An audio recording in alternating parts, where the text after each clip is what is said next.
Good morning, afternoon, dear Nonsensiacs, and welcome to a cyberpunk themed flashback to the mid-90s with a movie you might have heard of but never actually seen called Johnny Mnemonic.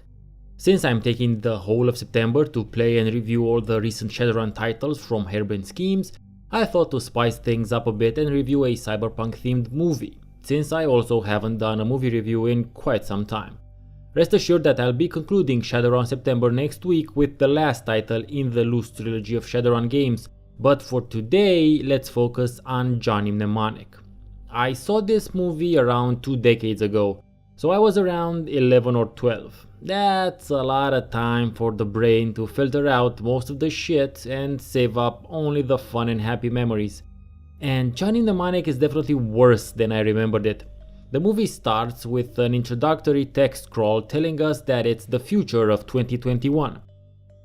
So let's take a breather and talk about that for a bit. Usually starting off a movie that doesn't feature the word Star Wars prominently at the beginning with a text scroll is a bad sign, and something that used to happen quite a bit in the B-grade 80s and 90s movies, which in general is fine with me, since it's a potential sign of so bad it's good material, the types of movies I love to watch. But in this case it's superfluous, since much of the information is reflected later in the movie. Mind you, not in a very competent or world-building manner, but still, the beginning text scroll really wasn't necessary to set the stage of the dystopic future.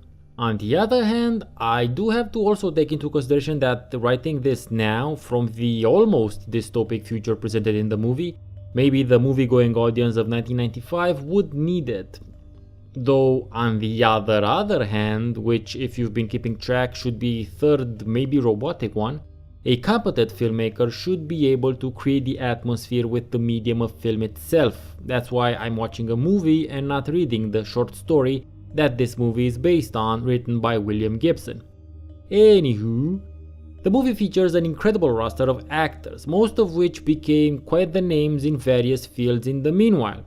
It stars none other than a still very pre-Matrixy Keanu Reeves, who only proves that he was a really bad actor and that his performance in the Matrix trilogy was actually an upgrade from his earlier work. Yikes. Then we have a virtual litany of secondary characters played by names and faces that you might recognize, starting with Dina or Dinah Meyer as his bodyguard, who you may remember as playing Dizzy Flores in the first Starship Troopers. Don't tell me you haven't watched that one either, or I'll have to make a video about it as well. Ice-T in one of his first forays onto the big screen. So get your VCRs ready, cause we got what you need. Dolph Lundgren in his last foray onto the big screen till The Expendables. Jesus time. A bit cameo style part from none other than Takeshi Kitano himself, Henry Rollins as an underground doctor. The world causes it. This causes it. This causes it. This causes it. Information overload. All the electronics around you poisoning the airwaves. Technological fucking civilization. But we still have all this shit because we can't live without it.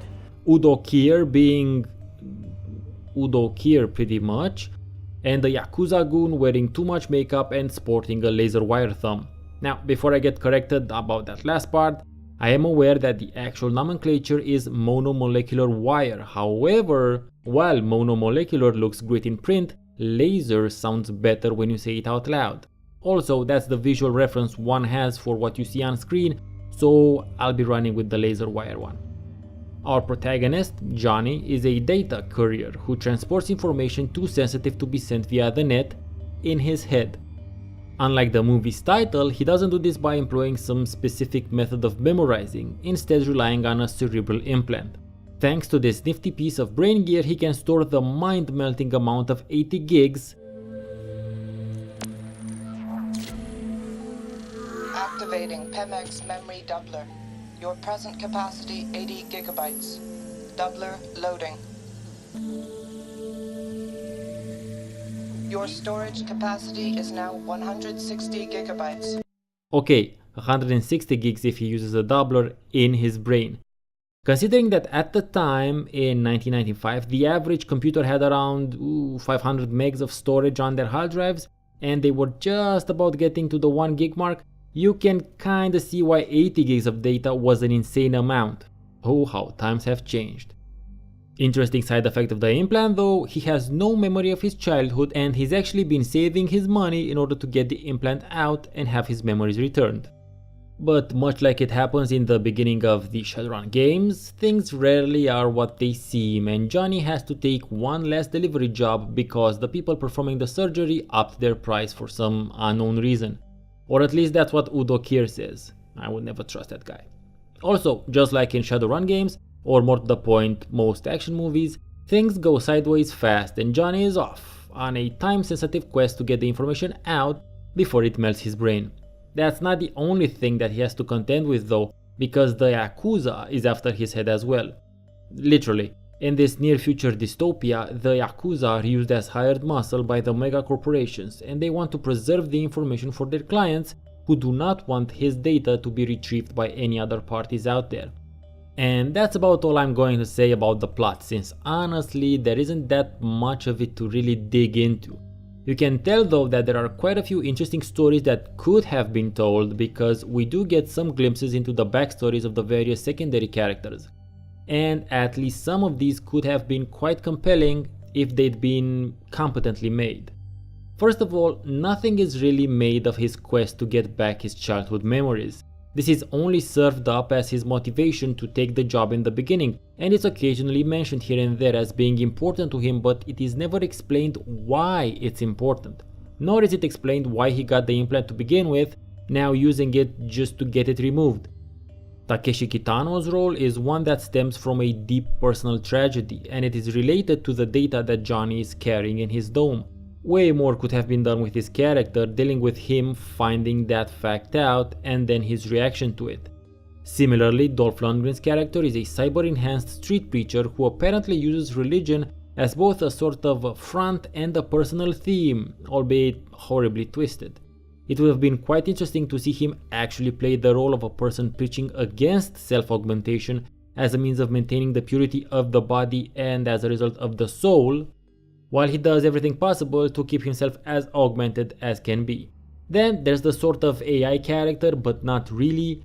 Her role turns out to be sort of a deus ex machina, but much more could have been done on her side of things as well, especially considering the amount of time Johnny spends with the virtual world headset on, gesticulating his way through the web. Yeah, about that. It's quite fun to see what the idea of future information technology was back in the mid-90s, although I have to say that the virtual world effects for the time are not all bad.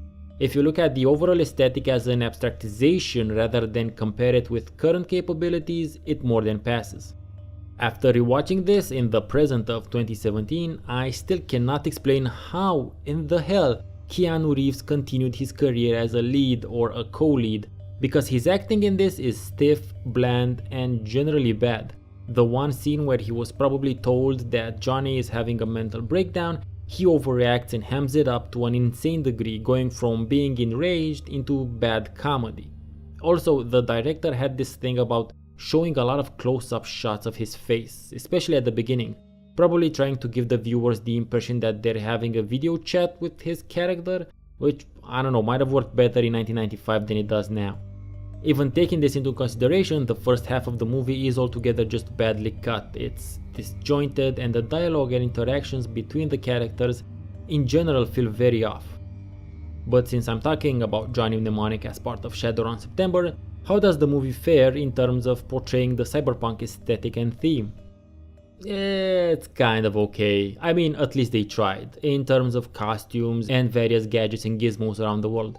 The movie does do its best to give off the impression of highly advanced technology with mini-discs, portable printers and fax machines included in landline phones. They also tried a bit to portray some dystopic contrast between the rioting mobs outside and the quiet, opulent luxury of the hotel, but it's in general too little and too superficial to really make any sort of impact. The whole setting just looks like Detroit, or, replace Detroit with the bad side of whatever town you live in. Johnny Mnemonic was supposed to be the first piece of media to break cyberpunk into the mainstream, but unfortunately it only showcased how poorly understood the concept was in the mainstream, and as such the result is laughably weak. Could it have been better? Yes, definitely, as I mentioned earlier. It wasn't even an issue of budget either, it all boils down to the type of movie you want to make and whether or not you're technically capable of doing it.